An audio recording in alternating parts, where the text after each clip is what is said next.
একটা ছোট গ্রামের পাশে একটা ঘন সবুজ জঙ্গল ছিল। সে দেখতে খুব ভয়ঙ্কর হলেও মনের দিক থেকে ছিল একদম সোনার মানুষ।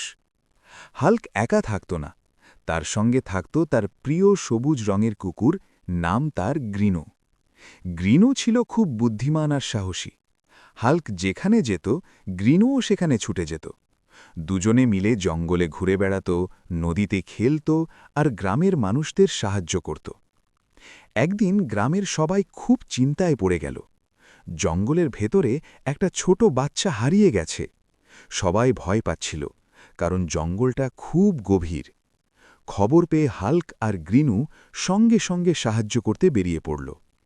গ্রিনু মাটিতে গন্ধ শুঁকে শুঁকে পথ খুঁজতে লাগল, আর হাল্ক গাছপালা সরিয়ে সামনে এগোতে লাগল। অনেক দূর যাওয়ার পর তারা একটা গুহার কাছে বাচ্চাটার কান্নার শব্দ পেল। ভিতরে ঢুকে দেখে বাচ্চাটা ভয় পেয়ে বসে আছে। হাল্ক ধীরে করে বাচ্চাটাকে কোলে নিল, আর গ্রিনু তার পাশে দাঁড়িয়ে ল্যাজ নাড়তে লাগল, যেন বলছে, ভয় নেই, আমরা আছি। এরপর দুজনে মিলে বাচ্চাটাকে নিরাপদে গ্রামে ফিরিয়ে আনল। গ্রামের সবাই খুব খুশি হল।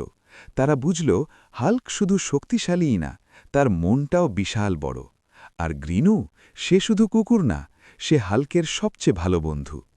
সেই দিন থেকে গ্রামে সবাই হাল্ক আর গ্রিনুকে সবুজ জঙ্গলের রক্ষক বলে ডাকতে লাগল।